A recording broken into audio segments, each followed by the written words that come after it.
I remember that girl. A Russian sniper. They brought her to me after the interrogation, if you could even call it that. The buttons on her shirt were torn off. Her face bore the marks of blows, and her eyes, they looked empty. She didn't beg for mercy and didn't cry. She simply held her head straight, as if trying to preserve whatever dignity she had left. I understood at once. My soldiers hadn't just captured her. They had already done to her what they considered normal in wartime. I wanted to tell them it was a crime, but the words stuck in my throat. In those days, we all pretended not to notice the obvious. And she stood before me, young, broken, yet still unyielding. For the first time, I felt that we had crossed a line after which no rank, no uniform could save us from our own memories. Later, I tried to convince myself that this was war, that such things happened on every front, that I couldn't have changed anything. But the longer I looked at her, the more I understood. All of that was a lie. A lie convenient for men like us. We spoke of discipline, of orders, of honor. But in truth, we had long stopped being human. The soldiers I was supposed to keep in check were turning into starving beasts. And I, into the one who shut his eyes, just to maintain the illusion of control. When they led her to the barracks, a sergeant asked me what should be done with her next. I knew that any answer I gave would be a sentence. Standing before me wasn't a sniper, wasn't an enemy, wasn't a symbol of Bolshevism. Standing before me was a human being, someone we ourselves had turned into a victim. And yet, I gave the order. As if the machinery of war spoke through me. We were all just its components, rusted but still functioning. Sometimes I wonder, why was it she who stayed in my memory? We saw thousands of prisoners, men and women alike, but her gaze, empty yet not resigned, was an accusation, not spoken, not shouted, but present simply through its existence. That's when I realized. The true weight of war isn't in battles or casualties. It lies in the moments you can't forget, no matter how much you want to. That night, I could not fall asleep for a long time. Outside, the camp sounded as usual. The clank of gates, the footsteps of guards, someone laughing near the kitchen. Everything was as it had always been. But inside the barrack where they had taken her, there was silence. I knew why. The soldiers were exhausted. They'd had their entertainment. And she was probably sitting on the floor in a corner, clutching what remained of her gymnastiorka. I tried to drive away those thoughts, but they kept returning. In the morning, I went to headquarters, hoping routine reports would drown the memories. But they brought the girl again, this time so her fate could be officially decided. She stood by the entrance, leaning against the wall as if every minute on her feet cost her enormous effort. I caught myself avoiding her eyes, not out of fear, but out of shame. Shame is a rare feeling for an officer at the front. You try to drown it in orders, in paperwork, in discipline, but it returns at the most inconvenient moments. The sergeant asked whether we should send her to the camp for special prisoners. That meant she would hardly survive a month. I nodded without even thinking. I simply did what was expected of me. It was easier that way, to avoid making decisions, and instead follow the current that had long turned us into faceless executives of someone else's will. She wasn't even surprised by my order. She just lowered her head slightly, as if she had known the outcome long before I did. When they led her away, she turned around just for a second. And in that brief glance, without pleading, without fear, there was more condemnation than any words could carry. That was when I understood. We lost our war long before the capitulation. We lost it when we decided that another person's life was worth nothing, and that our deeds would vanish unseen and unremembered. But nothing is forgotten, especially the things we most desperately try to erase. I often think about what happened to her afterward. Her name never appeared in the camp reports. That can mean only one thing. She vanished among thousands of others, without a name, without a grave. War conveniently erases those who interfere with its heroic facade. Yet for some reason, her shadow still stands beside me at times. In the silence, when no voices sound and no guards' footsteps echo. After the war, I was interrogated for many hours. The investigators demanded concrete crimes, names, dates, but no one asked about that girl. On paper, she had never existed at all. And then I realized, the most terrifying thing wasn't what we had done, it was how easily it all disappeared into reports, into orders, into statistics. Paper could cleanse any filth. Memory could not. When they asked why we allowed such things to happen to prisoners, I said I couldn't control my soldiers. It was a lie. I could have. Any officer could have, if he truly wished to. But we lived too long in a world where cruelty was considered part of order, where a crime became normal if committed in the right uniform and under the right flag. Sometimes, it seems to me that she was the last person who looked at me as a human being, not as an officer. It's strange, to be judged not by a tribunal but by someone who never uttered a single word, yet her silence was louder than any sentence, because it was honest. People ask me whether I feel guilt. I never know how to answer. Guilt comes to those who try to fix what they've done. I fixed nothing. I simply live. And she doesn't. And even if no one remembers her name, I know this. As long as I remember her eyes, no justification will ever save me. Because in the moment I turned away, I ceased to be human. And since then, every new day has not been a life, but a postponement. The story described by the Wehrmacht officer was not unique. It was merely a reflection of the brutality faced by the women of the Red Army who fell into German captivity. Their fate was determined not by the laws of war, but by an ideology that saw them as an enemy even more dangerous than men. Signalers, medics, snipers, machine gunners. Women serving on the front often found themselves in forward positions. They were the ones who most frequently ended up encircled or captured after a breakthrough. But even those who carried no weapon were treated by the Germans as combatants without any rights to protection. For most women, captivity began not with interrogation, but with violence. On the Eastern Front, there was no unified standard for the treatment of prisoners. Everything depended on the unit, the commander, the mood of the soldiers. In the first months of the war, the Germans were stunned by how many women fought against them. Confronted with such improper enemies, they often acted blindly, guided by their darkest instincts. Very often, right at the site of capture, things happened that were never recorded in any report. Realizing that no mercy awaited them, many Soviet female soldiers, especially snipers and scouts, preferred not to be taken alive. Frontline memoirs are full of episodes where women used their last bullet on themselves, or detonated a grenade to avoid capture. One veteran recalled that they always kept 2 bullets, one for the enemy, and the second for themselves, in case the first misfired. And there was a reason for that. There were more than enough examples of brutality. In one battle in 1941, a wounded medical lieutenant who had been captured was tortured by the Germans in a manner meant to set an example. Local villagers later found her body with horrific mutilations. German soldier Hans Rudhoff testified that in the winter of 1942, along the roadsides near Stalingrad, he saw executed Soviet medics lying in the snow, their bodies stripped naked. From the very beginning, the German command cultivated a special attitude among its soldiers towards Soviet women in uniform. In their eyes, a woman serving in the Red Army was not simply an enemy. She was a challenge to the very foundations of their worldview.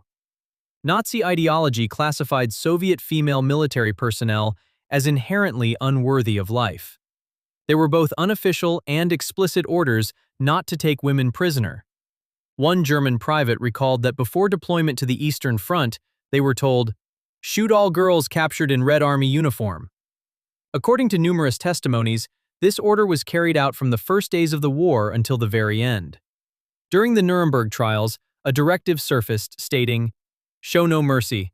Exterminate all political commissars and Russian women in uniform." In effect, the Wehrmacht placed Soviet servicewomen outside the law. Even the few norms for the treatment of POWs that Germany sometimes observed for men did not apply to Red Army women at all. Nevertheless, situations did occur where women were taken alive. For example, if their unit surrendered, or when captured scouts were deemed useful for interrogation. Those who survived the first hours of captivity didn't face life, but survival. They were transported to the rear and sorted. Some were sent to regular stalags, others directly to the Gestapo or concentration camps. And there, a new circle of hell began. If male Red Army prisoners faced starvation rations, exhausting labor, and disease, women almost always faced an additional layer of abuse. Soviet female prisoners were often kept not in separate quarters, but in common barracks with men. Without any special conditions, women could be cynically rewarded to guards for good service. Officers and camp administrators did whatever they pleased with the captives, fearing no punishment. Only a few among the enemy understood the moral depravity of such acts, and even they mostly stayed silent, powerless to change anything. That same officer later recalled how the words of protest died in his throat when he realized his soldiers had turned into beasts, and he himself looked away from their crime. The machinery of war ground down the conscience of both its enemies and its own. Camp memoirs often contain accounts of terrible abuses. In one stalag, a Gestapo officer named Stroher took an interest in a beautiful young woman named Lyuda.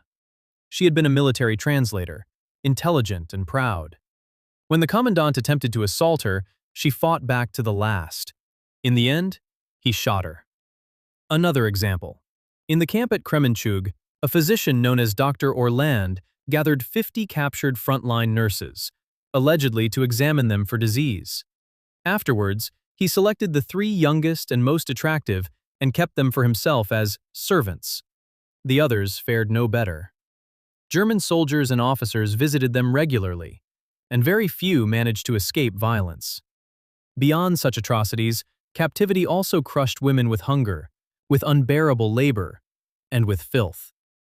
In the women's barracks, there were often no basic sanitary conditions at all. Many prisoners tried to preserve at least a trace of their humanity. For example, inmates at Ravensbrück learned to wash their hair with burnt barley coffee from their rations, and secretly carved wooden combs to brush themselves. These small, feminine tricks helped them keep their spirits from collapsing. But real salvation did not exist. The emaciated women were driven into hard labor alongside the men. Although the international laws of war forbade using POWs in military production, these rules did not apply to Soviet women. They were sent to factories, to construction sites, and to farms, anywhere the Reich needed free labor. In 1943, a group of female prisoners led by Dr. Elisabeth Klemm tried to protest, reminding the Germans of the Geneva Convention. In response, they were brutally beaten and then locked overnight in a tiny storage shed where they could not even sit down. Yet, even in the hell of the camps, moments of dignity and solidarity occurred. A now legendary episode took place in Ravensbrück in the spring of 1943. Around 500 Soviet women arrived, mostly medical personnel and signal operators captured near Sevastopol. To break their spirit, the guards ordered them to march across the parade ground in a freezing wind. But the women executed the order in their own way. They formed a perfect column, and stepping in unison, began to sing the Sacred War. Instead of humiliation, it became a display of defiance. Prisoners of other nationalities watched in astonishment. Many later recalled that in that moment, seeing the Russian POWs, they began to believe that victory was near. But not every story of captive women held such uplifting moments. Far more often, the fate of Soviet women in captivity ended tragically. Only a few were fortunate enough to survive long enough to see liberation mark. Medical instructor Valentina Kostromina recalled her friend Musa, who had miraculously escaped the Germans. Musa lived in constant terror of being captured again. Once, before a combat landing, she could not even step onto the deck of the landing craft. The horror paralyzed her, and she refused to go, despite the orders. The fear of falling into enemy hands again was stronger than the fear of bullets. Musa's stories of the torment she endured were so harrowing that Kostromina later admitted, after hearing them, she feared German captivity more than bombings. At home in the Soviet Union, the women who returned from German captivity were met not with flowers and embraces, but with suspicion and shame. Like all liberated POWs, they were first sent to NKVD filtration camps, where investigators sought to determine whether any of them had collaborated with the enemy. The horror paralyzed her, and she refused to go, despite the orders. The fear of falling into enemy hands again was stronger than the fear of bullets. Musa's stories of the torment she endured were so harrowing that Kostromina later admitted. After hearing them, she feared German captivity more than bombings.